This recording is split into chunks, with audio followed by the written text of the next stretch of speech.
Hey guys, what's up? So today I'm taking it all the way back to something I learned first year and talking about the Therapeutic Order. The Therapeutic Order is a set of guidelines for naturopathic doctors to use when it comes to treating their patients in order to benefit the patient as much as possible while doing the least amount of harm. There are 7 steps in the Therapeutic Order, and it's shaped like a pyramid.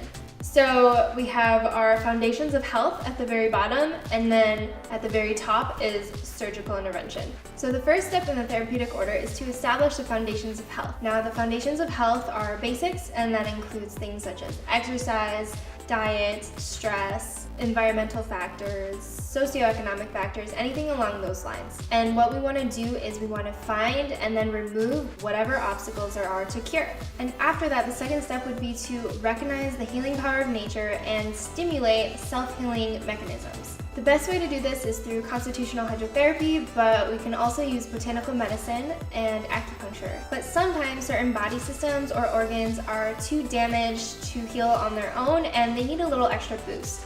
So this brings us to our third step in the Therapeutic Order, which is to support and restore weakened systems. And botanical medicine is a great modality to use in this step because there are a lot of herbs that we can use that specifically target certain organs or body systems. And once you've gone through those 3 steps and your patient still isn't where you'd like them to be, the next step would be to address any structural issues and restore structural integrity to their body. Now the 5th step of the Therapeutic Order would be to address the pathologies of the patient.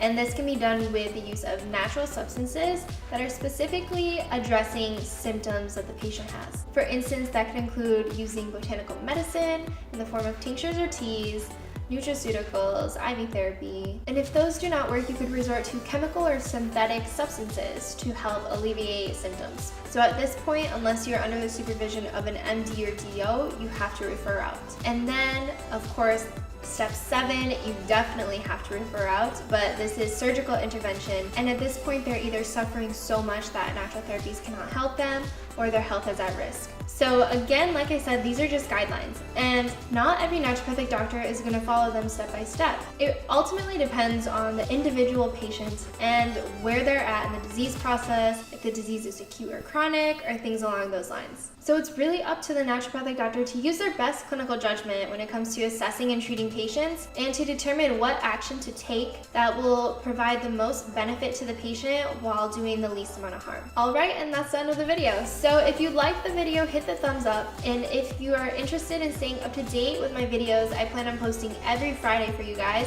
Hit the subscribe button if you haven't already. See you guys next time. Bye!